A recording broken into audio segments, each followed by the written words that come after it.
fait l'objet d'une information qui est d'actualité et on parle avec nous. Quid de l'entrepreneuriat chez les jeunes? Quelle est la place des jeunes dans l'entrepreneuriat aujourd'hui? Quelles sont les chances de réussir en tant qu'entrepreneur dans le domaine de la communication visuelle en République démocratique du Congo? Pour tenter de répondre à toutes ces questions, la rédaction de Diamond Press reçoit pour vous la Diamond Interview Gelor Bessolon Tedanga, fondateur de Light Visual Kinshasa.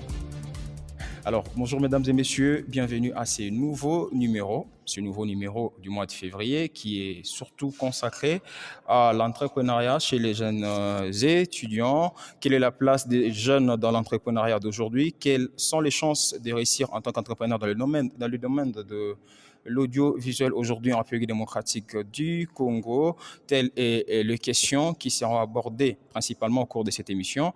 Et pour tenter de répondre à toutes ces questions, je reçois pour vous, pour cette émission spéciale du mois de février, le réalisateur et puis monteur congolais Gelor Tesla Bessolo, à qui je dis bonjour. Bonjour mon ami Monge. Alors, c'est une émission spéciale parce que vous allez vous souvenir, chers auditeurs, au mois de janvier, nous avons aussi John Ngoikengi qui nous a parlé de l'entrepreneuriat chez les jeunes. Alors, aujourd'hui, nous avons décidé de prendre un jeune entrepreneur qui, lui également, va parler de l'entrepreneuriat plus précisément dans ce domaine. Et avant de commencer, bien sûr, ou avant d'entrer dans le vif du sujet, comme je l'ai dit au début, je vais d'abord commencer par remercier les 309 visiteurs qui nous ont suivis durant le mois de janvier sur notre blog des Diamond Press. Et également nos deux participantes à cette émission du jour, Madame Kana Mathilde ainsi que Madame Elali Priska. Merci de vouloir participer à cette émission. Et également un grand merci à vous, fidèles auditeurs, qui nous écoutez en ces moments. Aujourd'hui, je reçois pour vous, comme j'ai dit au début, Gelor Bessolo.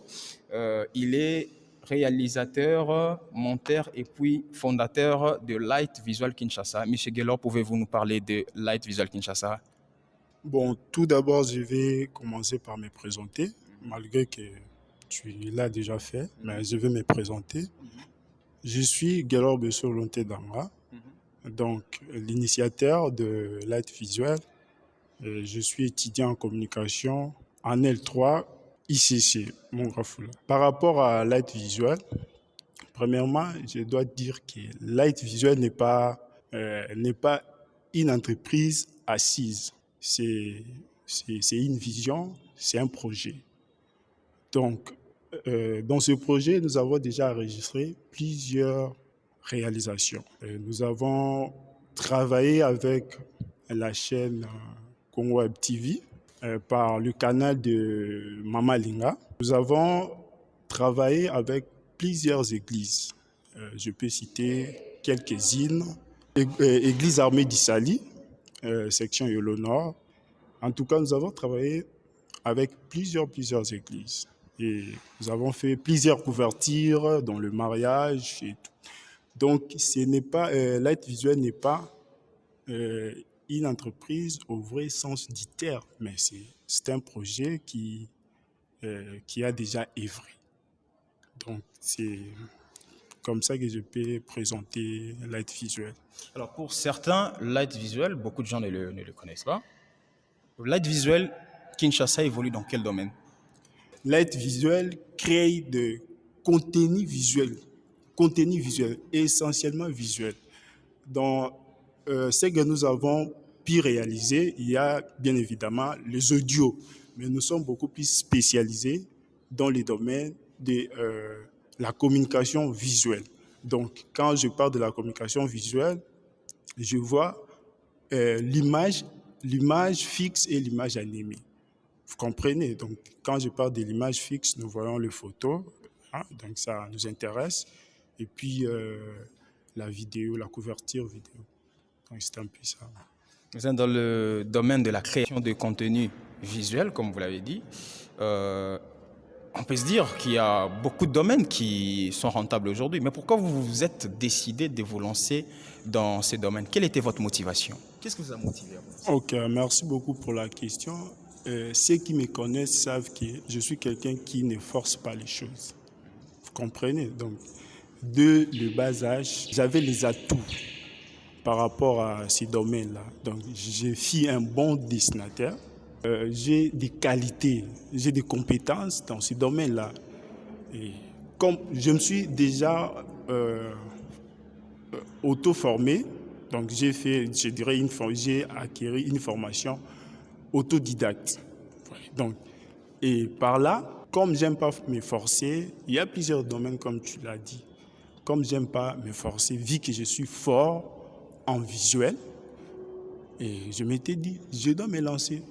Je ne peux pas me compliquer dans d'autres domaines. La vidéo, l'image, c'est vraiment mon monde. Depuis quand êtes-vous dans ce domaine, dans le domaine de la création de contenu Bon, audiovisuel? je peux dire, comme je viens de vous dire ici, que dès le bas âge, je faisais déjà des dessins et tout. Mais de manière professionnelle, j'ai débuté dans ces domaines, si ma mémoire est bonne, c'était en 2015. C'était en 2015, je ne sais pas si ça fait combien d'années déjà? 7 ans. Donc, ouais. Je suis déjà dans ce domaine depuis 7 ans. Vous êtes entrepreneur, donc quand vous dites que voilà, c'est une idée. Effectivement, Alors, effectivement. En tant que jeune entrepreneur, parce que c'est surtout pour cette qualité que nous vous recevons aujourd'hui, en tant que jeune entrepreneur, comment vous percevez l'entrepreneuriat aujourd'hui chez les jeunes? Quand vous êtes vous-même posé, quand vous réfléchissez des fois sur la vie, quand vous observez l'entrepreneur, parce qu'aujourd'hui il est vrai que les entrepreneurs commencent le nombre d'entrepreneurs en RDC, surtout des jeunes, commence à s'accroître. Comment vous percevez l'entrepreneuriat chez les jeunes aujourd'hui? Bon, de manière générale, je peux dire que l'entrepreneuriat chez les jeunes, c'est une distraction, si je peux le dire. C'est une distraction. Pourquoi? Parce qu'il y a un manque de motivation.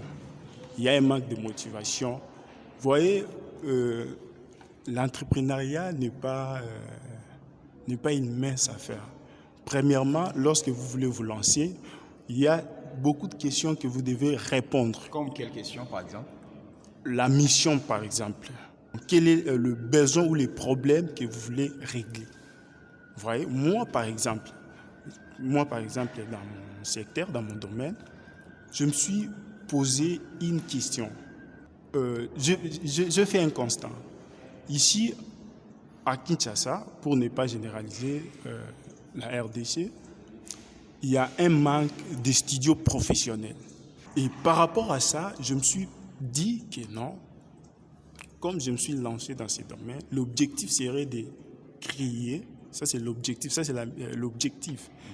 serait de créer un studio professionnel qui peut nous aider à réaliser des films professionnels. Des films professionnels. Donc, c'est par rapport à ça. Mais, si vous voyez, donc la plupart des jeunes ne réfléchissent pas sur cette base-là. Donc, il faut d'abord définir la mission, quel est le problème que vous proposez à résoudre. Oui, ce sont des questions que... Est-ce que l'objectif, c'est peut-être pas qu'on commence d'abord, on crée d'abord l'entreprise et puis les missions pourront venir après? Bon, si vous vous lancez sur cette base-là, je vous rassure que vous n'allez pas progresser, vous n'irez pas loin. Donc, il faut d'abord définir les missions, il faut définir les objectifs bien avant de vous lancer. Mais est-ce que le fait de ne pas seulement définir l'objectif en amont est le signe majeur pour dire qu'aujourd'hui l'entrepreneuriat chez les jeunes c'est une distraction? Effectivement, il y a beaucoup de jeunes qui se lancent juste pour gagner peut-être quelque chose, pour s'acheter les habits, donc résoudre des petits besoins. Des projets à court terme, vous voulez dire? Oui, c'est ça que moi je voulais dire. C'est vraiment ça. Donc pour vous, l'entrepreneuriat doit être un projet à long terme. C'est-à-dire on investit peut-être pour 30, 50, même 100 ans après. Effectivement, lorsque vous voulez vous lancer dans l'entrepreneuriat, il faut réfléchir sur des problèmes de la société, de l'environnement. Vous comprenez? Quand je parle d'un studio, ça veut dire que moi, Gaylor étant que personne, je vais passer, mais le studio va demeurer. Donc c'est déjà, je réponds déjà à un problème, vous voyez? Donc c'est un peu ça que moi je perçois l'entrepreneuriat chez les jeunes. Je vais faire une petite marche en arrière pour revenir sur le nom de votre entreprise, Light Visual Kinshasa. En vous connaissant, vous êtes un propagandiste, comme il faut le dire, du mouvement Congo, et sans l'idée de vouloir offenser votre religion, vous savez que vous défendez les valeurs de la culture congolaise ou la culture Congo de l'époque. Pourquoi ne pas avoir choisi un nom qui serait peut-être dans une langue Congo ou une langue africaine à la place de Light Visual Kinshasa qui est dans la langue anglaise? Ok, merci beaucoup pour cette question. J'ai choisi ces noms, pourquoi? Parce que, premièrement, nous sommes, si je peux dire, nous sommes une petite entreprise. Nous ne sommes pas encore connus, vous voyez? Et nous ne pouvons pas chercher des noms qui peuvent compliquer davantage les gens qui seront intéressés à notre entreprise. Raison pour laquelle j'ai choisi, pour moi, c'est un nom qui est facile à retenir et puis c'est un nom qui est facile à expliquer. Donc, c'est pourquoi j'ai choisi Light Visual. Donc pour vous, Light Visual Kinshasa est peut-être plus simple qu'un Bilili Kinshasa, un Mwinda Kinshasa, un Totila Kinshasa et ainsi de suite. Oui, comme je viens de vous dire, j'aimerais pas que lorsque je vais proposer du contenu au client ou je ne sais pas à qui, qu'il me pose encore des questions de savoir que veut dire le nom de que signifie le nom de mon entreprise. Raison pour laquelle j'ai choisi un nom qui est simple, vraiment simple. Tu peux même toi là rechercher dans ton dictionnaire, tu vas trouver des significations. Light, c'est lumière et puis visual, c'est visuel. Oui. Voilà, donc c'est un peu ça. Voilà, c'était une petite parenthèse que j'ai ouverte par rapport au nom de votre entreprise, Gaylor Tesla Bessolo. Est-ce qu'aujourd'hui est-il facile pour vous de combiner les études et l'entrepreneuriat, comme vous dites? Non, je dirais non, ce n'est pas facile, mais on essaye de faire la part des choses. Mais c'est vraiment difficile. C'est vraiment difficile. Moi, par exemple, avant que je puisse commencer l'université, j'ai réalisé beaucoup d'activités, mais pour l'instant, il y a certaines charges que je ne peux pas me permettre parce qu'il y a l'université. Donc, c'est pas difficile, surtout nous qui étudions dans une université comme la nôtre, l'Université catholique du Congo. Donc, on est vraiment chargé et c'est difficile de se partager. Donc, il faut avoir vraiment un esprit. Il faut être un grand manager pour combiner tous les deux. Vous, personnellement, comment vous faites pour vous départager entre les études et l'entrepreneuriat? Et comment est-ce que je fais? Déjà, par rapport à mon entreprise, quand quelqu'un me propose un marché, parce que j'en reçois presque chaque semaine, je dois d'abord privilégier l'université parce que je sais que c'est pour un temps. Donc, je vais consulter mon programme, mon horaire. Quand je trouve que ces marchés qu'on m'a proposé peut aller avec mon programme de la semaine, je peux combiner. Mais si je trouve qu'il n'y a pas assez d'espace, en tout cas, je vais privilégier l'université. Vous allez privilégier l'université. Par exemple, allez-je dire, le défaut du temps ou le défaut de se départager entre les études et le travail, c'est-à-dire l'entrepreneuriat, ce que vous faites, n'est peut-être que la partie visible de l'iceberg. Il y a encore d'autres difficultés que vous rencontrez dans votre domaine. Et quelles sont ces difficultés que vous rencontrez en tant que jeune entrepreneur, s'il faut le dire? Bon, je ne peux pas généraliser les choses, mais je vais prendre les domaines qui me concernent. Moi, déjà, je trouve qu'il y a déjà un manque de considération, surtout lorsqu'on nous donne des marchés. Vous comprenez pourquoi il y a un manque de considération? Pourquoi il y a certaines personnes qui se sont lancées dans ce même domaine, mais qui ne connaissent pas la vraie valeur de la communication visuelle. Et des fois, on nous propose des cachets que je ne peux même pas me permettre de le dire ici. Donc, et ça, c'est une grande difficulté parce que ça ne nous permet pas de pouvoir avancer. Vous voyez, parce qu'on a tant de besoins que nous devons répondre. Nous devons à chaque temps nous acheter des matos et tout. Ça nous demande quand même de moyens. Et pourtant, le travail que nous faisons est parfois minimisé. Pourquoi? Parce qu'il y a tellement de gens qui se sont lancés. Vous voyez, il y a tellement. Nous, par exemple, qui connaissons la valeur, parce qu'on a eu, premièrement, à dépenser beaucoup d'argent. Vous les connaissez très bien. Donc, nous avons dépensé beaucoup d'argent pour acquérir cette connaissance que nous en avons aujourd'hui. Mais pour peut-être en bénéficier, ça devient une grande difficulté. Donc, c'est un peu ça. Nous connaissons la valeur, mais il y a certaines personnes qui le font de manière un peu mécanique et ça emboîte un peu c'est parmi les difficultés que nous rencontrons. À part ça, comme difficultés, quelles sont... Moi, j'aimerais vraiment que vous puissiez nous citer les difficultés que vous rencontrez.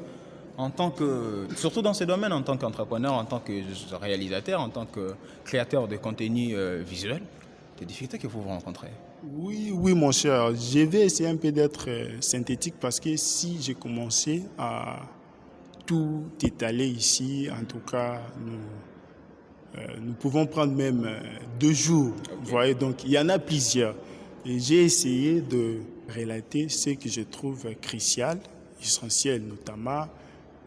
Manque de considération. Il y a certaines personnes qui ne prennent pas en valeur ce que nous faisons en nous proposant de cachets qui, en tout cas, ne permet pas de pouvoir... Mais est-ce qu'aujourd'hui, le problème, ce n'est pas... parce que vous-même aussi, vous avez négligé votre travail.